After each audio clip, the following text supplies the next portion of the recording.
बंगाल में शिक्षा घोटाले में गिरफ्तार अर्पिता मुखर्जी की मुश्किलें खत्म होने का नाम नहीं ले रही है, बल्कि बढ़ती ही जा रही है। बुधवार शाम से लेकर भोर तक अर्पिता मुखर्जी के बेलघड़िया फ्लैट पर रुपयों का अंबार ईडी को मिला। इतना ही नहीं, फ्लैट से ईडी को ढेर सारा सोना, जमीन के कागजात और कानूनी दस्तावेज भी मिले। बुधवार शाम 6 बजे से गुरुवार सुबह 3:30 बजे तक बेलघड़िया के फ्लैट से पैसे गिने गए। बताया जा रहा है कि बिस्तर, फर्श और यहां तक कि शौचालय के अंदर से भी रुपए मिले। टॉलीगंज में जहां 22 करोड़ रुपए ईडी को मिले, वहीं बेलघड़िया रत्तला फ्लैट से अब तक करीब 29 करोड़ रुपए के आसपास की वसूली हो चुकी है। कहा जा रहा है कि दोनों फ्लैट से लगभग अभी तक 50 करोड़ के आसपास रुपए जब्त किए गए हैं। आपको बता दें कि फ्लैट से विदेशी मुद्रा भी ईडी के हाथ लगी है। पैसे की गिनती मनी काउंटिंग मशीन से की गई। फ्लैट से 4 करोड़ 31 लाख रुपए का सोना भी बरामद किया गया। रात भर फ्लैट की तलाशी के बाद वहां से बरामद पैसे और सोने को एक ट्रक में लादकर स्टैंड रोड स्थित एसबीआई मुख्यालय ले जाया गया। वहां जब्त किए गए पैसे और सोने को बैंक की तिजोरी में रखा गया। 18 घंटे तक चली रेड में अर्पिता के फ्लैट से 3 डायरी भी मिली हैं, जिसमें लेन देन का रिकॉर्ड कोड वर्ड में दर्ज है। जांच एजेंसी ने घर से 2600 पेज का एक दस्तावेज भी बरामद किया है, जिसमें पार्थ और अर्पिता की ज्वाइंट प्रॉपर्टी का जिक्र है।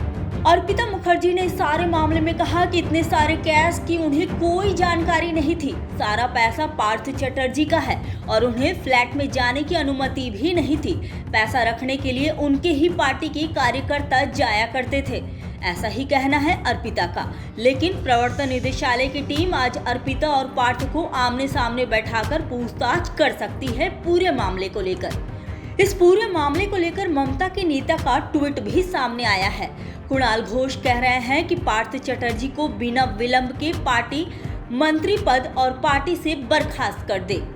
आपको बता दें कि कुणाल घोष तृणमूल कांग्रेस के प्रवक्ता भी हैं। कुणाल घोष ने आगे कहा कि जब 9 साल पहले उन्हें गिरफ्तार किया गया था तो वो कहते थे कि उनके खिलाफ षड्यंत्र हुआ है, लेकिन आज वही पार्थ को मीडिया बोलने का मौका दे रही है। बावजूद इसके वो चुप क्यों हैं? क्यों नहीं कुछ बोल रहे हैं कि वो किसी प्रकार के किसी भी स्कैम से जुड़े हुए नहीं हैं, वो निर्दोष हैं।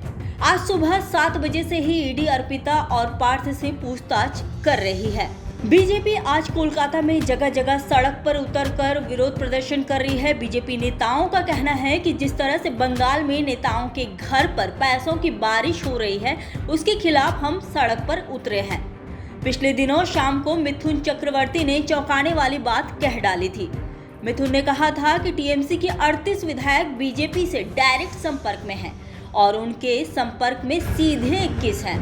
बुधवार को बंद पड़े हिंद मोटर फैक्ट्री में एक टीटागढ़ वैगन्स लिमिटेड कोच का उद्घाटन करने पहुंची पश्चिम बंगाल की मुख्यमंत्री ममता ने कहा कि मीडिया कंगारू अदालत की भूमिका निभा रही है।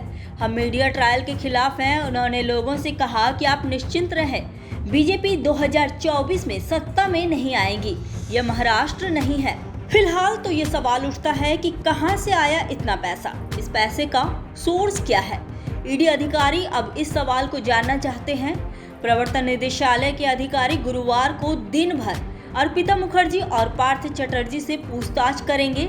अर्पिता का बेलघड़िया में एक और लग्जरी फ्लैट है। ईडी ने रात में जिसे सील कर दिया है।